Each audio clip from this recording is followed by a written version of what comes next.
so we have our Q&A panel, which is starting now, with questions that you guys submitted in your RSVPs. So what we'll be doing is we'll be asking 12 questions to these exchange students who, as you can see on your event program, have gone relatively recently, within the past couple of years.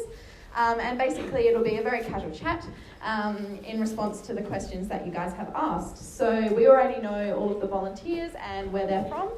So what I'll do is I'll pass over to them with our first question, which is, what is better to organise before you go, and what is better to organise once you are in country? So you've got the microphone there, guys. Just grab it, turn the switch on. Use the switch, the on switch.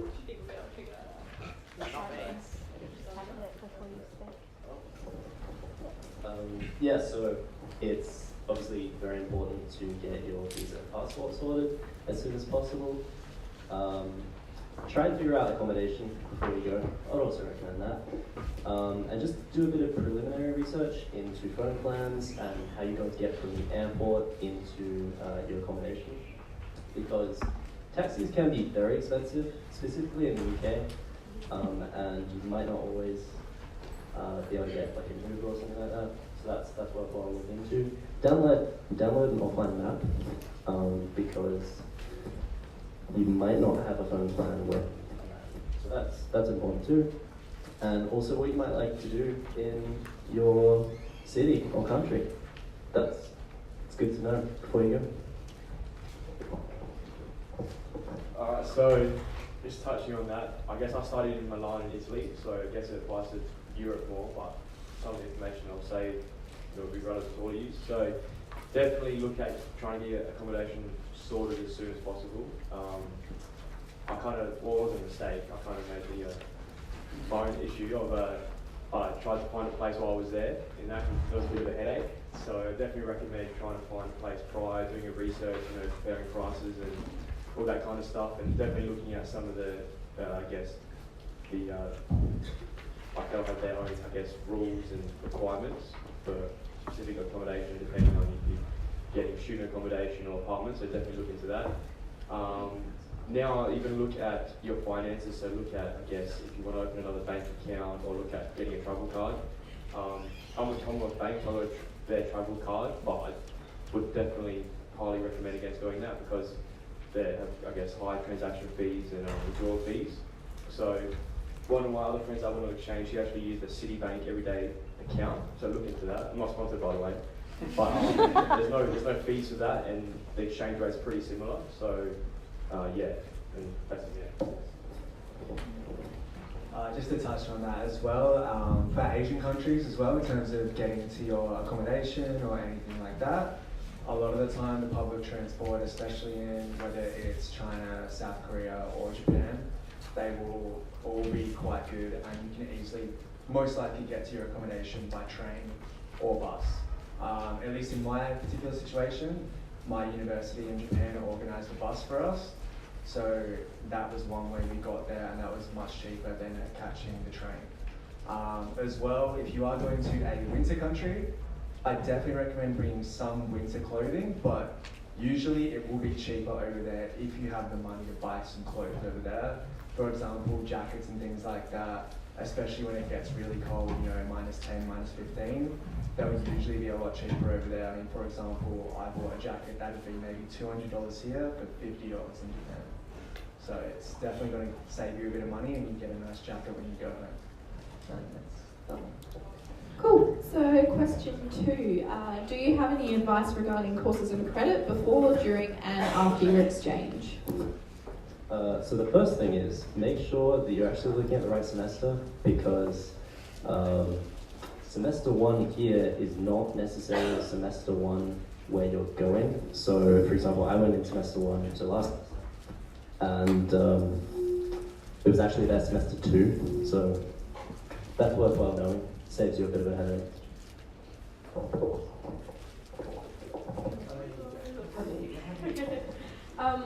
Just a heads up as well with courses. I'm not sure about all of you, and this is kind of speaking for the countries that don't have English as their first language. I had to do a lot of master courses whilst I was in Copenhagen, And I think some of you that might be going to GTU also will have to do the same thing. Don't stress too much about it. And again, remember it is pass-fail, so that was something that definitely put my mind at ease whilst over there. But the way they structure their courses is actually very different to how we do it here. So even though you get credit, it's like for courses here, it's just very different. So you might feel like you're out of place because you're the one still doing your bachelor's, but you will be okay. And it's very, like, you have so many other people there, a lot of group assignments as well, so you'll have support from other students. So don't stress too much if you may be doing courses that are a little bit above the standard here. Just finding. Yeah, and kind of on that, like, make sure you try to check the semester that you're going, like we said, because often the course catalogue that you see now will not be the course catalogue that's there in the future. So when I went overseas, I ended up not doing any of the subjects that I got initial faculty approval for, just for like a serious number, like a bunch of different reasons. So I had to get new faculty approval from overseas because I hadn't like figured it out quite that well. So just keep in mind that when you're doing subjects, it's indicative, it's not like concrete, because every semester they change professors, they change classes, and based on demand from previous semesters, it might not be available. It's the same as here, like core courses aren't offered in second semester, so just keep that in mind when you're planning in advance. Cool. And question 3, how do you recommend going about finding and choosing your accommodation, and would you recommend having roommates or living alone? Yeah, so I live with 5 other guys. I was with university accommodation that was off the main campus. And I really enjoyed the experience. I got on well with everyone, and they already knew each other from before, so they were very welcoming. They welcomed me into their friend group, so I had a good experience with that. Same type of thing. During my time, I lived in a dorm. You get your own room, and for the most part, there was about 120 other people that I lived with in that building. It was about 5 floors and separated by guys and girls. That will usually be the case in Asian countries, especially Korea, Japan, and China. If that's not for all international dorms, at least for my international dorm, there was a bit of a segregation of the two. And also just onto that as well, you can live by yourself as well. You don't have to live in a dorm if you don't want to. You can, once you have your contact with your home university that you're going to, you will usually be able to contact them and say, look, I want to live by myself, and they will definitely help you and sort you out. So don't stress too much about accommodation for the time being. And do you have any advice regarding budgeting and money management while you're on exchange? In terms of money as well, I got the OS Help, the grant, and I also was using Centrelink as well, as I was eligible for that. I would, as they've said quite a few times, definitely get on top of that quick, as everyone knows Centrelink is slow and you have to be on the phone for 4 hours. It's very frustrating. But overall, look, I did work a lot before I went as well, and I did a few odd jobs while I was in the country, so those are your options, but I wouldn't recommend working really over there too much, as I knew some students who worked and they were burned out, they never really went to parties, they were never really able to travel that much, and they didn't really enjoy their working experience that much. Yeah, so adding to that, I guess you won't be leaving for another 7-8 months, so start saving as much as you can. Honestly, every dollar counts, because there's so much you can do while you're overseas. Obviously if you're traveling as well. So I'll start looking at, I guess, pricing for that. Especially in Europe, when it's pretty, it's inexpensive to travel around. You could get a flight for maybe $80 round trip. So just look into that and kind of estimates for Airbnbs and kind of activities you can do. So yeah, just save as much as you can. Just save up as early as you can. And do take out the OS Help loan. It's among the best loans that you can get. It's no interest, slow repayment, and only when you're earning over a certain income threshold. So absolutely do that.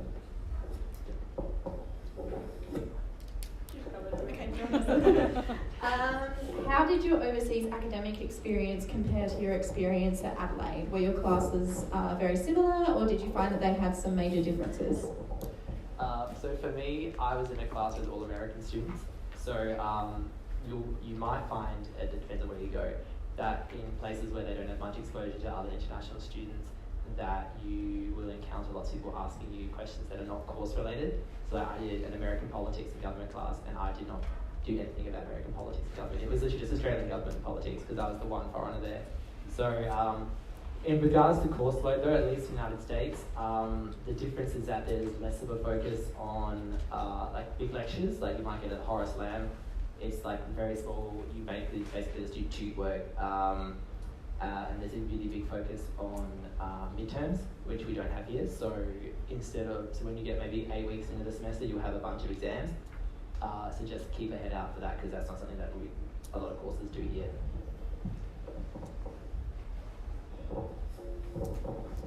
I found that at Edinburgh there was a strong focus on independent learning. It was quite common for me to have one major kind of assessment, and you really needed to be on top of that because it was, maybe 3,500 words, that kind of realm, and then you'd have an exam a few weeks after that, so you really need to stay on top of it. Angus, I think your beard has a lot of static. Yeah. You're the only one. Did you have anything else to add to that, Arturo? Yep. Probably just say, because my particular university, all my subjects are actually 100% exam, so that can be a bit daunting, especially when you're studying, third year finance courses. So definitely look at that in advance, just so you know, in case you're travelling or partying the whole semester, and then you get kind of just stuck with a 100% exam. So just be wary of that, I guess. And how much and when did you travel, and did you organise it on your own, or did you do it as a group? Yeah, so being in Europe, it's probably the best continent to travel, so everything's close by. So I did about a month travelling before my semester commenced in Italy. Also was travelling nearly every second weekend probably. So I guess just try and fit it in with your courses, and depending on your university or college, if you're going to America, some will be less strict than others, for exchange students. So just have a look into that.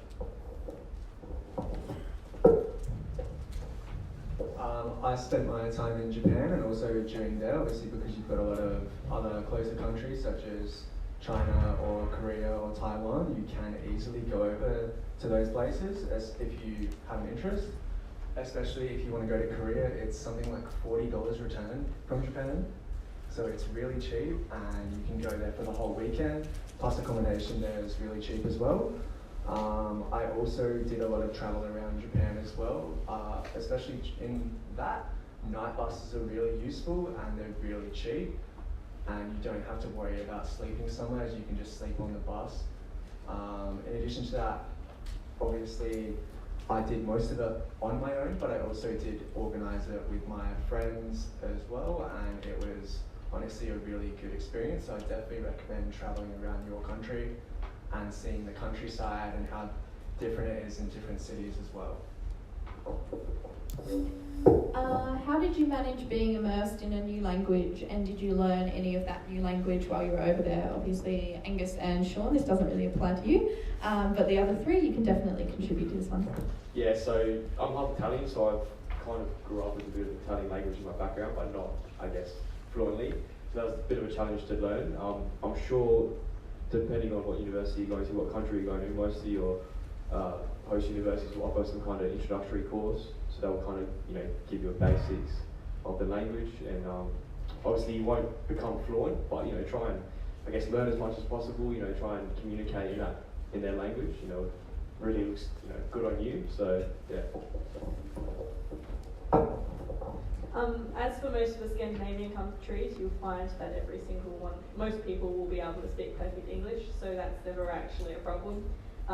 Danish is a very, very hard language. I think I learned 2 words in the whole time I was over there. So don't stress too much about it if you are worried about language. Plus, there's plenty of apps and stuff that if I know Google Translate has the camera now that you can put against labels if you want to translate what a food item is or something. So, and you can usually just ask someone to translate it, one of your Danish friends or something, if you really need to. But it's pretty easy aside from that.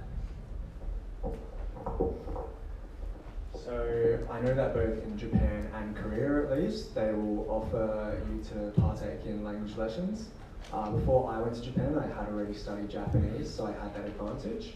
But for people who haven't, they do have lessons ranging from the base level to advanced to fluent to whatever you really need. So they will accommodate you in that aspect in Asia.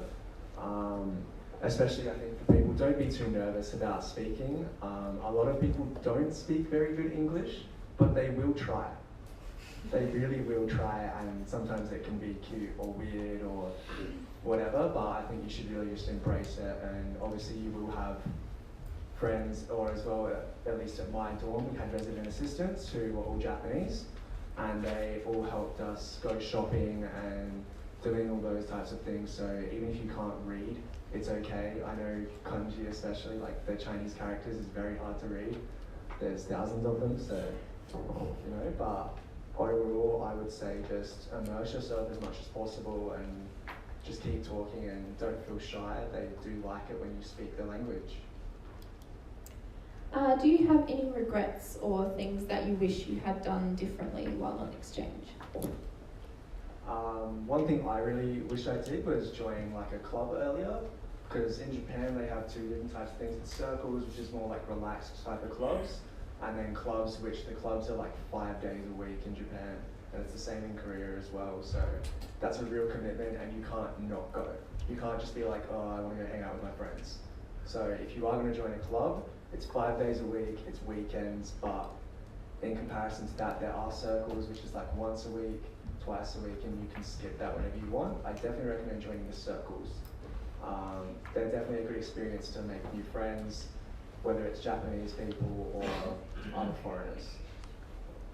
So yeah, just touching on what I was saying before again, kind of something I wish I'd done differently was definitely looking more into the finance kind of side prior to leaving. So that's why I said I recommend definitely looking and comparing it to, you know, if your bank offers a travel card, look at the transaction fees, look at the exchange rates, and then, you know, try and compare that to if you could get, you know, open up another bank account just for this particular trip. Because like I said, I reckon I lost about $400 or $500 on transaction withdrawal fees. So I guess it doesn't add up until the end. So it can definitely be a big amount. So try and sort that out as soon as possible, as well as your accommodation. Take that advice from the student that went to a business school. So I wish I had a flu shot before I went. It's known as freshers flu in the UK, where you're kind of exposed to all these different pathogens from all over the world.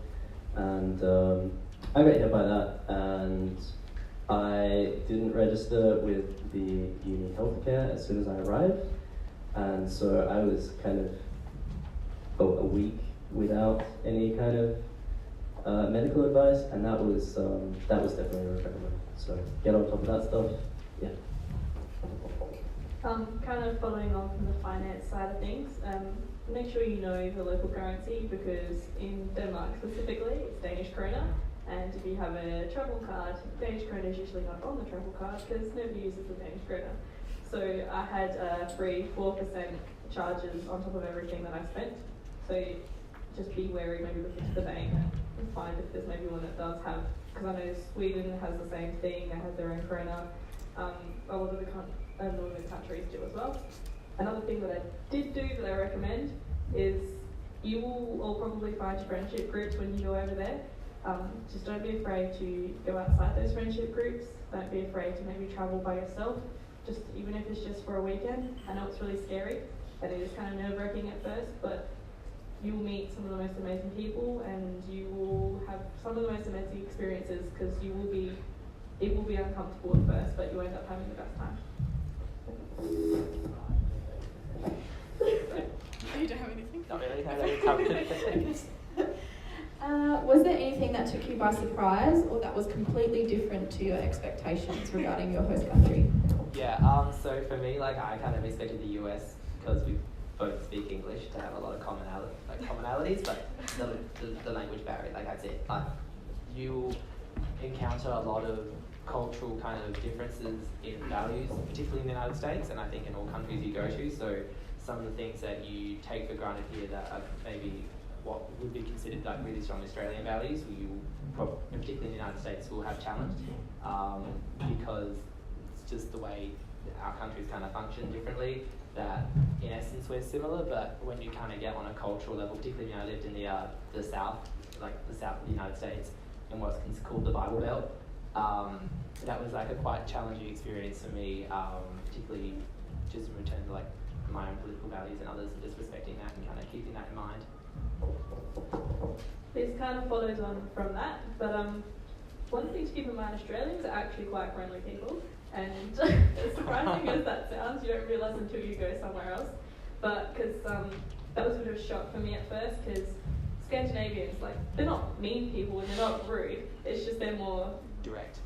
No, they're just more closed off. Like, it takes them a little while to come out of their shell once you get to that stage of how we are with each other, like that whole smiling at someone you don't know on the street or saying how are you to someone behind the counter. There's a lot less of that where I went, so that was a bit of a surprise for me and kind of something that made it a little more difficult for me to settle in, because that is that cultural difference, and it's not, they just don't see anything, it's not wrong of them, they just don't understand that we're a little bit different sometimes. So just something to keep in mind.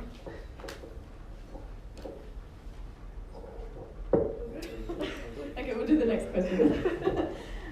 Do you have any advice for settling in, making friends, and establishing your own social network while you're on exchange?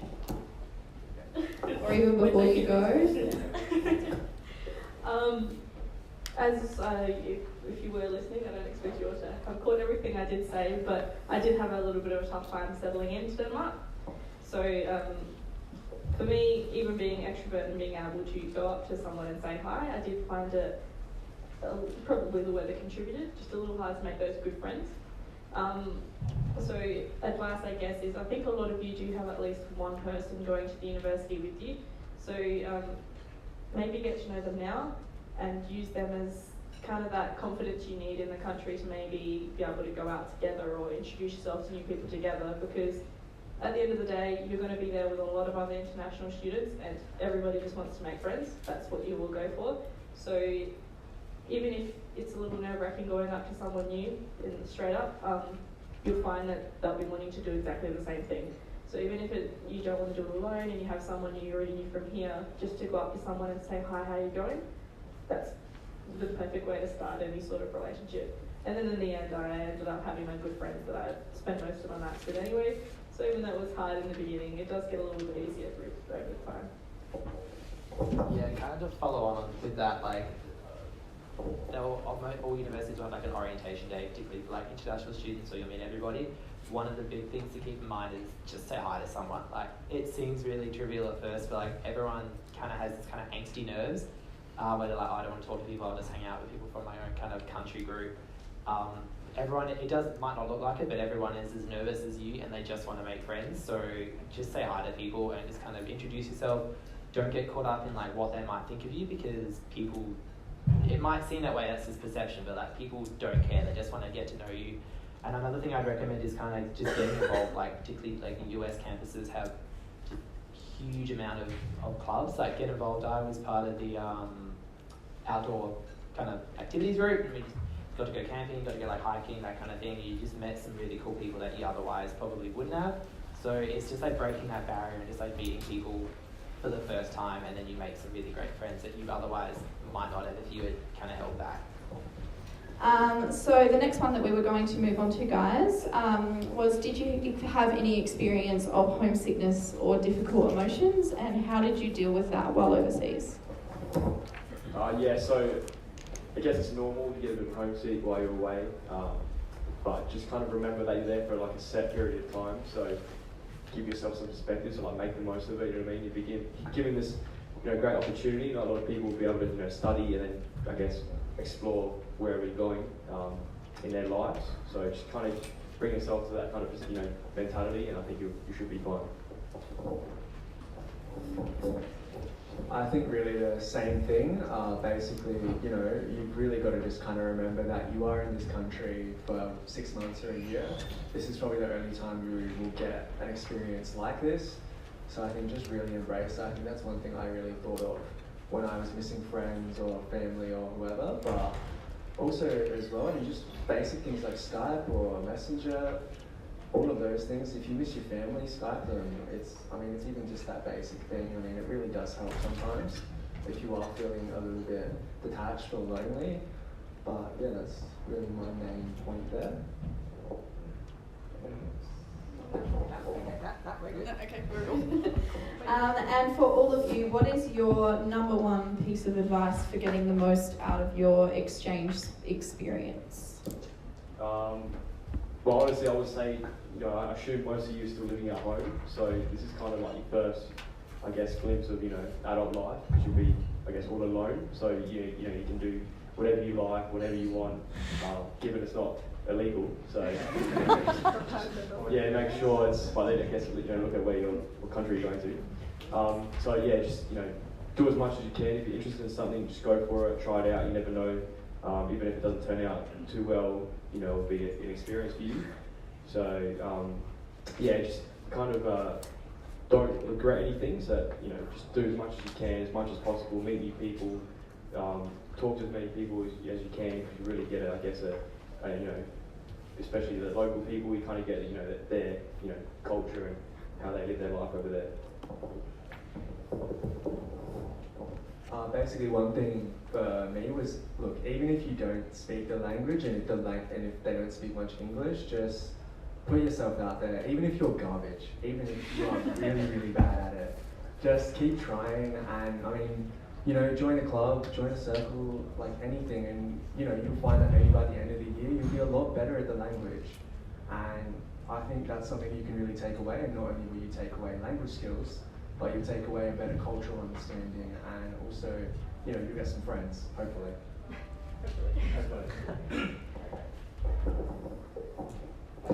Thank you. Yeah, I might be slightly biased because I like to take lots of pictures. But take pictures and videos because it's really good to look back on. On my phone I have thousands of pictures and videos, and I look back on them from time to time, and it's it makes me happy. Just on that, you can submit videos and photos to us, but just bear in mind that we are staff members of the University of Adelaide, so just watch what you've got in the background of your photos, because I've seen some stuff and it's gross. So just be very, very careful about what you're submitting to us to re-upload. If you submit anything inappropriate, obviously we won't be uploading it, so just bear that in mind when you're taking pictures at your frat parties. My one piece of advice is don't be afraid to step outside your comfort zone. Sometimes you learn the most and you get the best experiences when you're doing something you wouldn't usually do here. So, sure. I just say don't say no to anything, just say yes to everything, even if it completely sucks, you'll probably never say Not yes. if it's illegal. Okay, within legal boundaries, obviously, I trust all of you are law-abiding citizens, please. But within legal boundaries, say yes to everything.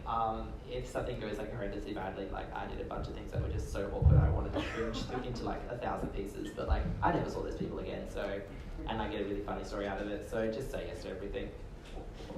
One thing that I did say to these guys earlier is it's probably good to let you guys know that no one is actually ever going to remember their first encounter with you. I don't remember the first time I met any of you, except for you two, because you're hilarious. But otherwise, I don't remember the first time I met anyone in this room, unless you make an absolutely, loud, extraordinary impression. No one's going to mind if you're a bit nervous the first time you talk to them. So definitely don't worry about what people are going to think of you, because in the end, no one really cares. As long as you're nice, it's completely fine. That's the end of the Q&A, isn't it? Yeah, cool. So that is definitely the end of the event now. Sorry that we went a little bit over time. That can happen with presentations, as I'm sure you understand. Thank you all for coming. Keep an eye out for the feedback survey we'll be sending out later, and absolutely don't be afraid to email us with any questions or email your volunteers as well. We're always here to help.